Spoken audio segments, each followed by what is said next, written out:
O homem não nasceu para chorar. Joel S. Goldsmith. Capítulo 2. A grande demonstração. Aprender a importância da meditação é um dos primeiros requisitos no desenvolvimento da consciência espiritual. Independentemente das nossas capacidades intelectuais ou da quantidade de leituras e audições que possamos fazer, nossa capacidade espiritual se expande somente em proporção à nossa capacidade de meditar. Esta consciência espiritual é desenvolvida em silêncio, não em pensar ou em estudos, mas pode se desenvolver mais em 1 minuto de silêncio do que em 24 horas de leitura. Por esse motivo, ler e estudar são apenas ferramentas que usamos para nos permitir alcançar esse silêncio interior conhecido como meditação.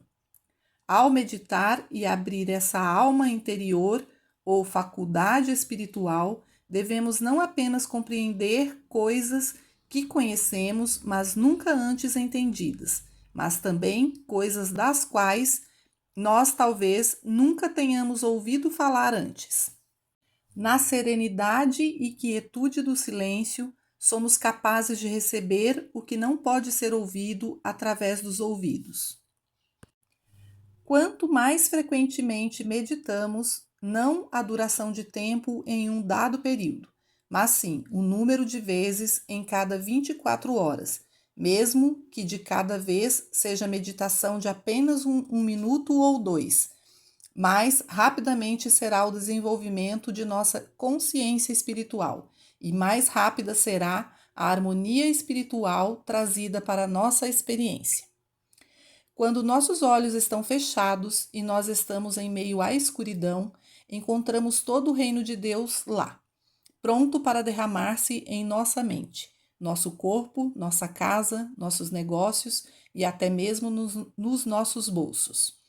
Com os olhos fechados, nossa atitude é de receptividade, como se estivéssemos convidando Deus para nos falar, ou como se estivéssemos convidando o Espírito a fluir através de nós.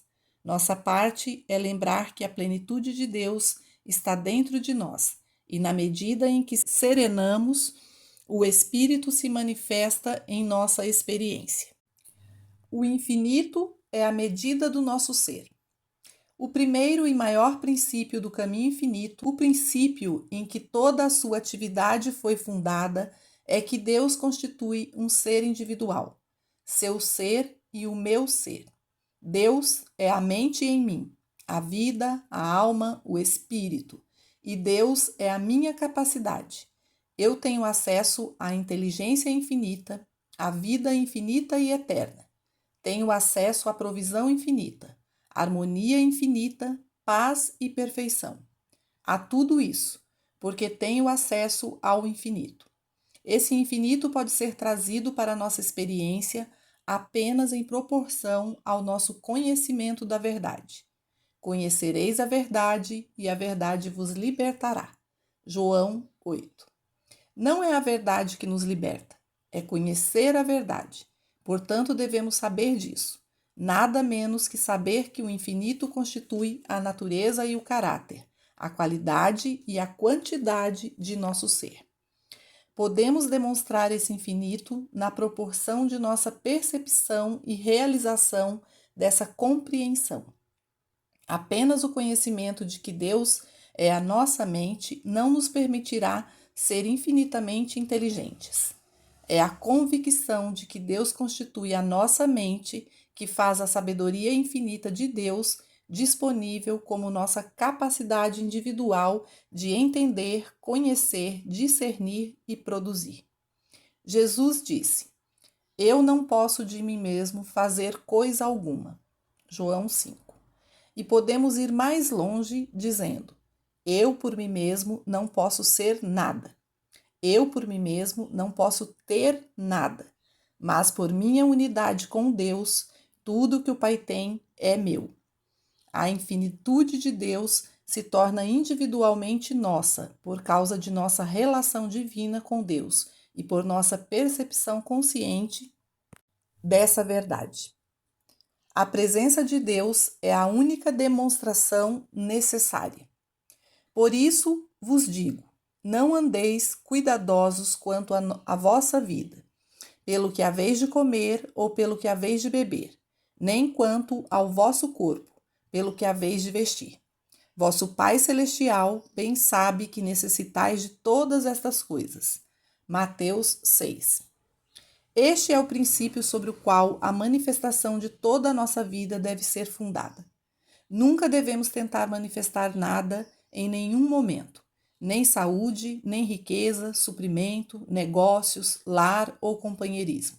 Se o fizermos, estaremos demonstrando finitude ou forma, pois toda e qualquer forma é destrutível e limitada. Em vez de nos preocuparmos com o que devemos comer ou beber, ou como devemos morar ou viver com companhia, devemos buscar primeiro a realização de Deus, a consciência da presença de Deus. Então, Deus aparecerá como forma infinita, seja suprimento, companheirismo, lar, transporte, livramento ou segurança. Deus é a salvação do meu semblante. Salmos 43. Disse, pois, o Senhor é o meu rochedo e minha fortaleza, e o meu libertador. Deus é o meu rochedo, nele confiarei, o meu escudo e a força da minha salvação, o meu alto retiro e o meu refúgio. Samuel 22. Por que então tentar demonstrar saúde ou segurança? Nossa necessidade não é a manifestação de altas torres, abrigos ou fortalezas. Nossa necessidade é a demonstração de Deus, porque Deus é a única torre alta, a única proteção real, a única capaz de nos resguardar de problemas de todo tipo, sejam bombas, pobreza ou discórdia. No caminho infinito, não tentamos demonstrar a paz, demonstramos a consciência sabedora da presença de Deus. E ao conquistar essa consciência, encontramos nossa paz, descanso, contentamento, abundância, nossa plenitude. Ora, o Senhor é o Espírito, e onde está o Espírito do Senhor, aí há liberdade. Coríntios 2. Isso significa liberdade no verdadeiro sentido da palavra. Liberdade, justiça, igualdade, misericórdia, benevolência, abundância. Toda a base da demonstração no caminho infinito é o princípio importante sobre o qual todo o trabalho é fundado. É a demonstração da consciência da presença de Deus. Não há espaço para qualquer outra demonstração. Não conheço nenhuma forma de reduzir febres ou lesões. Não sei de modo algum conseguir emprego para desempregados.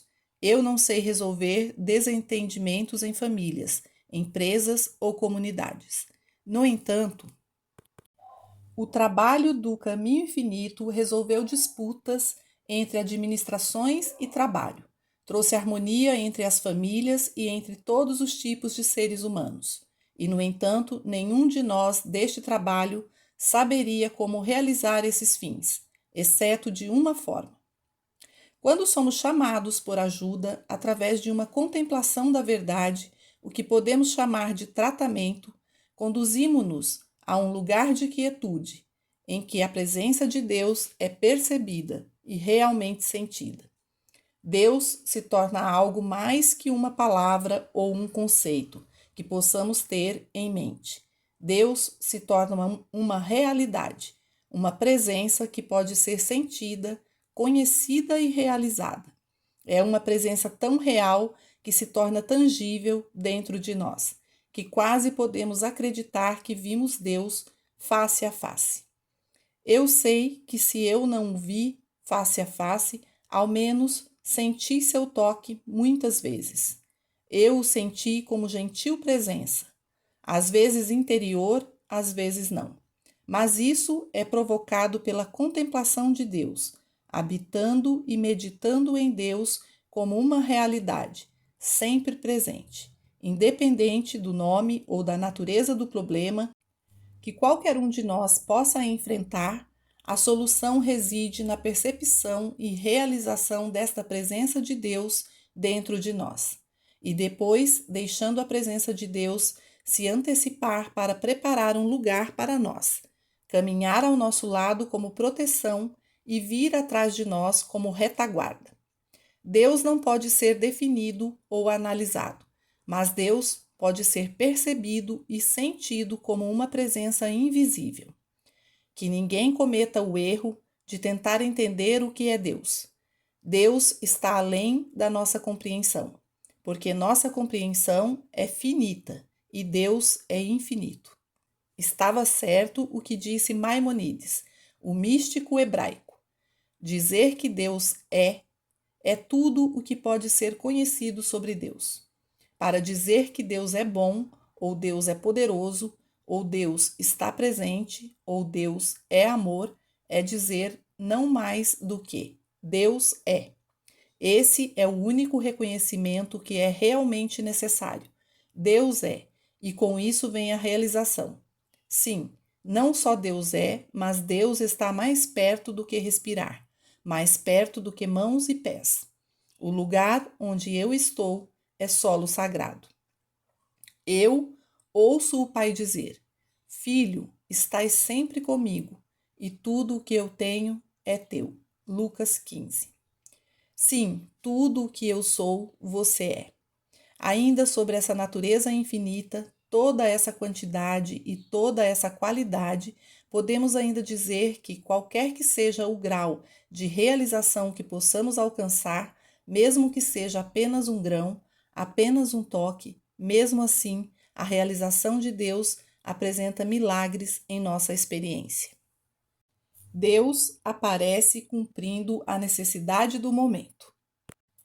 Quando Moisés estava levando o povo hebraico para fora do Egito, ele foi guiado por uma nuvem de dia e uma coluna de fogo à noite. Mas estou certo de que ele nunca pensou em manifestar tais coisas.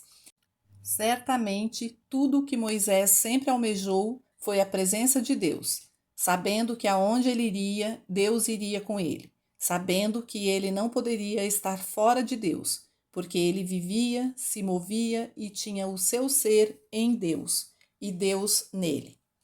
Por habitar Moisés nessa realização, a presença de Deus aparecia como uma nuvem de dia e como um pilar de fogo de noite.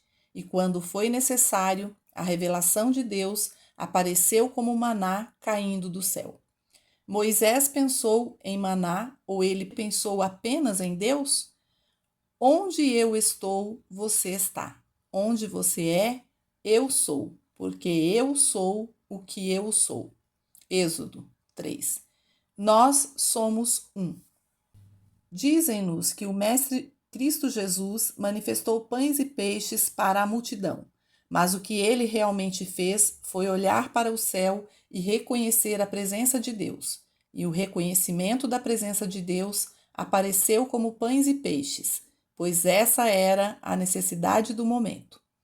Também Elias demonstrou a presença de Deus quando ele fugiu para o deserto. Um corvo trouxe comida para ele. Ele encontrou pães cozidos em uma pedra na frente dele, e uma viúva pobre compartilhou o pouco que ela tinha com ele, sem passar privações. Ele estava vivendo na percepção consciente da presença de Deus, a consciência de: onde você está, eu estou. E se eu sou, você é, pois somos um. E então, quando chegava a hora de comer, acontecia. Se fosse necessário um corvo para trazer-lhe alimento, ou uma viúva pobre para compartilhar seu pão com ele, assim Deus aparecia, no momento.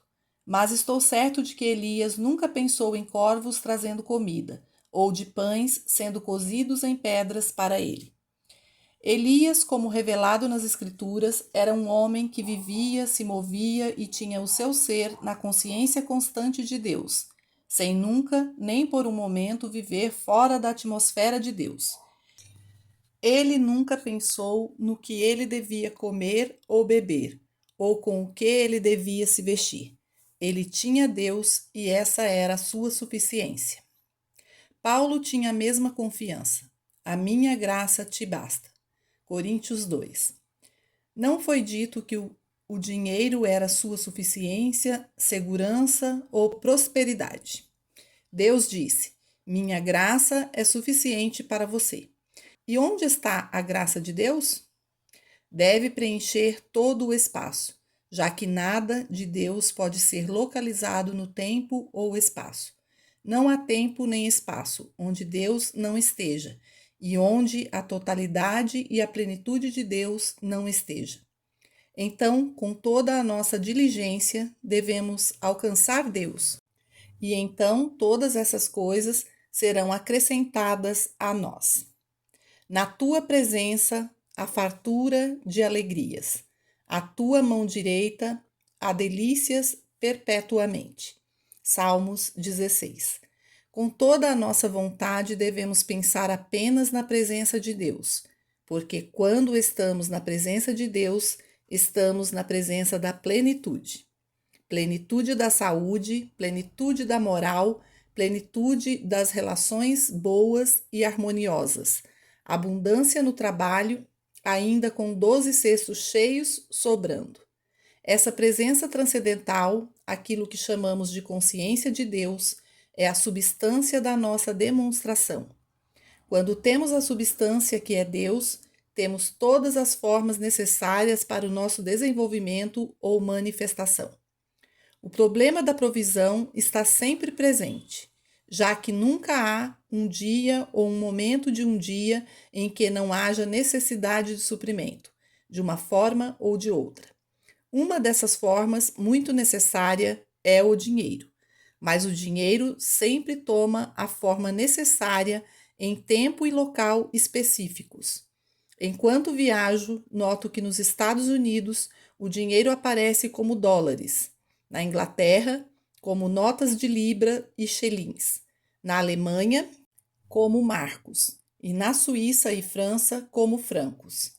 Muito raramente alguém nos dá dólares na Europa, Ásia ou Austrália, e muito raramente alguém nos dá qualquer moeda além de dólares nos Estados Unidos. E por que é assim? É porque o suprimento, Deus, é onipresente e aparece como a forma necessária para a experiência imediata. Se a necessidade não fosse dinheiro, mas comida, apareceria como alimento. Se a necessidade fosse transporte, apareceria como transporte. A ideia é não pensar na forma de abastecimento nem na forma de demonstração, mas sim pensar sobre a substância. E Deus é a substância, seja a necessidade de uma torre alta, uma fortaleza ou a saúde do nosso semblante. Deus é a essência, substância e todo em tudo, manifestando-se em demonstração, e assim a forma cuida de si mesma. Etapas da consciência espiritual. Nem todos os homens estão no estado de consciência onde podem descansar com total confiança no espírito, sem preocupação em demonstrar as coisas neste mundo. A humanidade é feita de estados de consciência que vão se desenvolvendo. Os homens evoluem gradualmente a partir do nível material ao nível mental e, eventualmente, ao nível espiritual de consciência, onde o objetivo da vida é a demonstração da presença de Deus. As várias abordagens metafísicas e espirituais da vida que foram dadas ao mundo por homens e mulheres dedicados representam ensinamentos adequados a diferentes estados de consciência. E ninguém pode dizer com sinceridade que está certo e que os outros estão errados. No estado material da consciência, onde força material, poder e substância são tudo o que é conhecido, certamente não é errado aproveitar-se da medicação, cirurgia ou toda e qualquer ajuda que a medicina oferece para auxiliar a saúde, porque esse é o propósito dessas coisas no plano material. Quando o estado material da consciência é substituído pelo mental, no entanto, uma pessoa pode, em primeiro lugar, utilizar cada vez menos remédios materiais, muito menos forças materiais e seus poderes, empregando mais e mais do plano mental. Isso não significa que um esteja certo e o outro errado. Simplesmente tratam-se de expressões de dois estados de consciência diferentes. Quanto mais longe uma pessoa vai no reino mental, menos ela usará as forças materiais do mundo, e com o tempo também menos do mental, porque quanto mais alto ela chega no domínio mental, mais ela aprende a confiar na intuição e não no poder mental. Quanto mais o reino mental lentamente cede lugar ao espiritual, e eles, por sinal, não são sinônimos, mas dois estados de consciência totalmente diferentes, menos e menos do mental será usado. Ou até mesmo nem um pouco, se alguém conseguir elevar-se o suficiente. Quanto mais a consciência espiritual for alcançada pelo aluno, menos ele usará poderes mentais. É tudo uma questão de diferentes estados e estágios da consciência. Devemos reconhecer que no plano material há sempre dois poderes, um maior e um menor, e sempre o maior poder é usado para superar o menor. Muito do mesmo se aplica no reino mental. A pessoa de forte mentalidade, a pessoa que tem o maior poder de concentração e a habilidade mais intensa de manipular e projetar o pensamento, que pode ministrar o tratamento mais enfático, é sempre capaz de dominar aqueles de capacidade mental mais fraca. Então, novamente, no domínio mental, como no domínio físico, existem dois poderes, com o maior superando o menor. No domínio espiritual, no entanto, isso é totalmente eliminado. No reino espiritual não há poder. Muito já se falou e escreveu sobre o uso do poder espiritual ou poder de Deus, mas não existe tal poder para ser usado, nem ninguém que possa usá-lo. Ninguém jamais foi capaz de usar o poder de Deus, porque no espírito não há poder. Deus é. Isso é tudo o que pode ser conhecido. Mas Deus não é poder. Nem Deus tem poder sobre qualquer coisa, exceto no sentido de que Deus é a substância, a essência, a lei e o desenvolvimento criativo de todas as formas. Deus é um poder para a sua criação apenas no sentido de que Deus é a atividade criativa, a substância e a lei que se desdobra, mantém e sustenta sua criação, mas nunca é um poder sobre qualquer coisa. Deixe Deus usar-nos. O poder de Deus não pode ser usado. Ninguém jamais conseguiu usá-lo, nem mesmo Jesus Cristo que disse: eu de mim mesmo nada posso fazer. O Pai que habita em mim, ele faz as obras. Mas Deus revela-se na quietude e na ausência de poder, e onde a presença de Deus se revela, existe harmonia e liberdade. Deus não cria e nem traz essa harmonia ou liberdade. Deus é isso. A presença de Deus é paz, saúde e segurança. A presença de Deus é comida, roupa, moradia. Deus não nos dá essas coisas. Deus é isso. E no silêncio, Deus manifesta-se como a verdadeira vida de nosso ser, como a verdadeira luz que sustenta nossos pés, como a própria presença que vai adiante de nós. A presença de Deus se manifesta como harmonia infinita, abundância infinita, plenitude infinita. Deus pode realizar suas maravilhas através de nós, somente no grau em que podemos estar quietos e silenciosos. Nenhum de nós pode usar Deus, mas Deus pode nos usar. Deus pode viver em nós, como nós e através de nós. É Deus a fazê-lo, não nós. É neste ponto que reside toda a diferença entre sucesso e fracasso no domínio espiritual.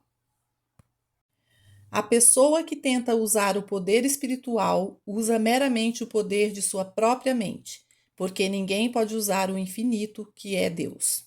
Podemos ficar quietos, calmos e deixar que, se pudermos ser suficientemente serenos, Deus funcione como nosso próprio ser. Deus aparecerá como a inteligência de nossa mente, como a habilidade de nossos dedos ou como a voz de nossa garganta. Será Deus que nos usa e não nós usando Deus.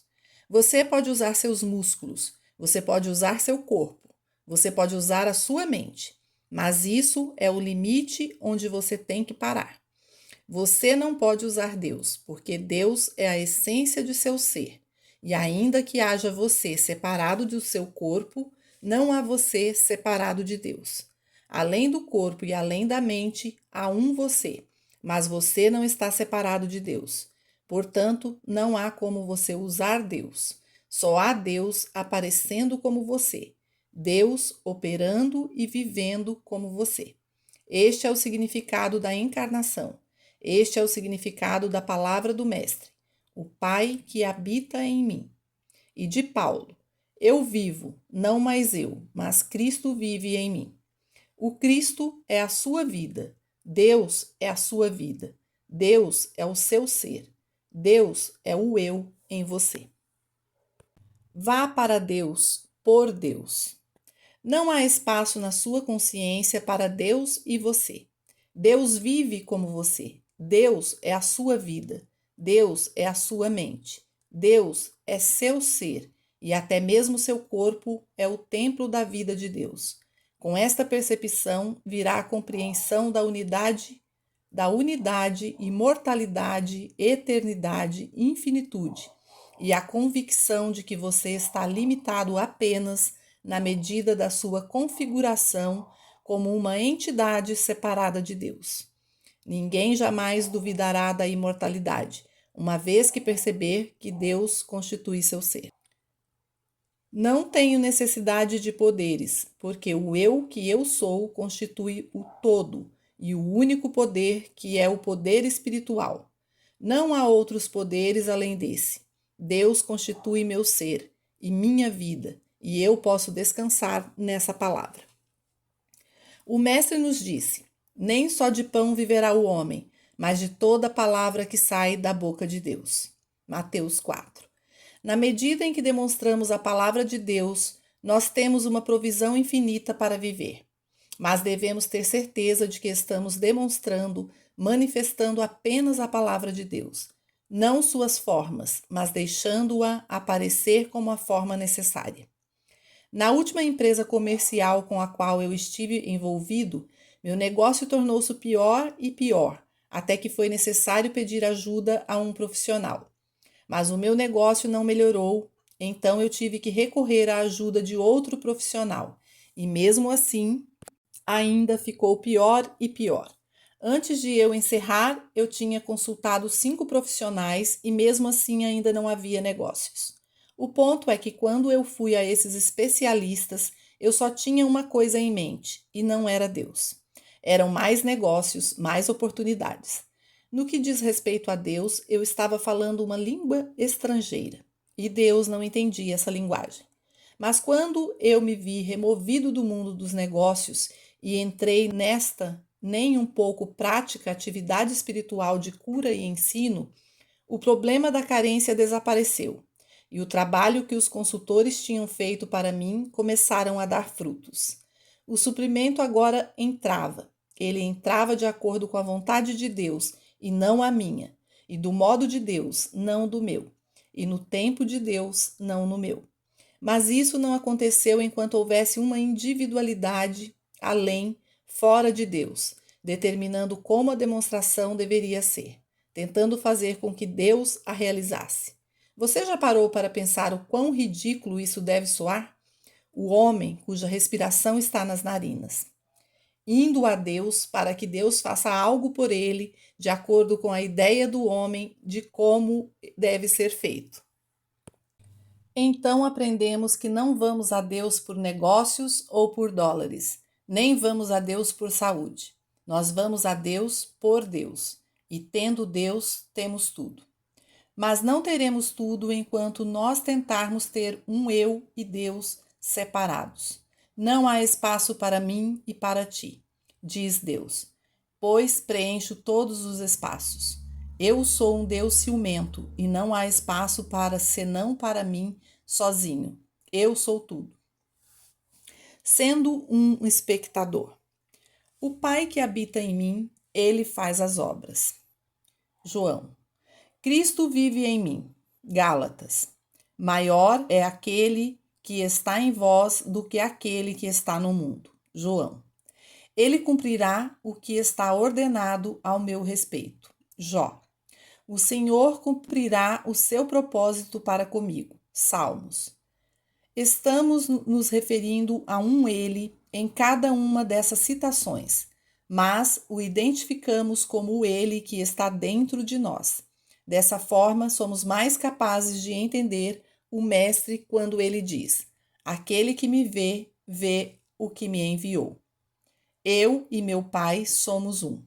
Não há necessidade de buscar o poder quando este infinito invisível, que é a nossa verdadeira identidade, esse ele realiza o que nos é dado. Ele aperfeiçoa o que nos interessa. Tudo isso está dentro de nós.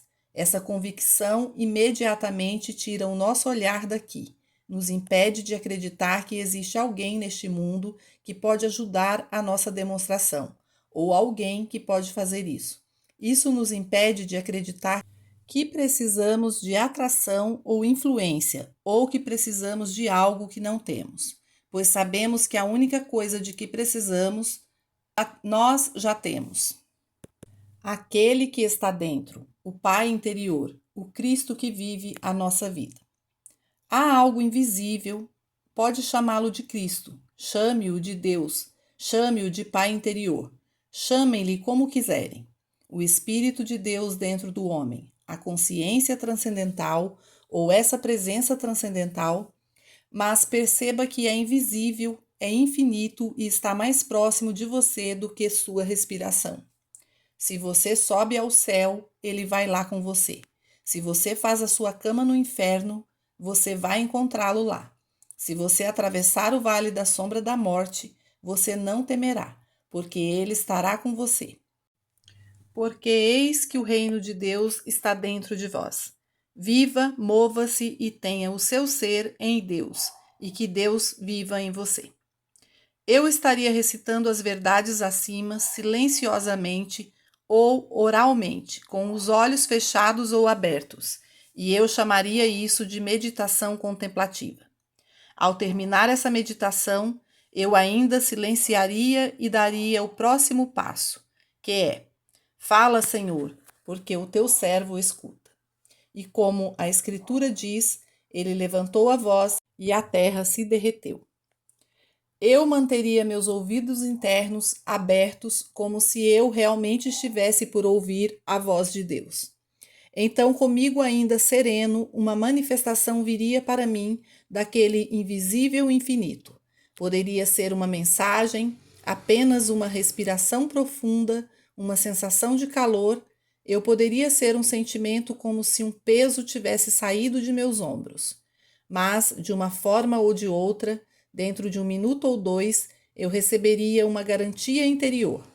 Está feito. Deus está em campo. Meu trabalho para esse período, então, estaria completo. Eu estaria de pé, conscientemente, na presença de Deus, um espectador observando Deus em operação. Na manhã seguinte, o resultado poderia ser aparente no meu e-mail, no telefone ou através de uma mensagem qualquer, ou de alguma forma poderia ocorrer durante o dia a consciência de que algo aconteceu na minha experiência, pela qual eu não era humanamente responsável, e eu saberia o que a voz de Deus havia falado. A terra do erro se derreteu, a presença de Deus apareceu e a paz foi restaurada.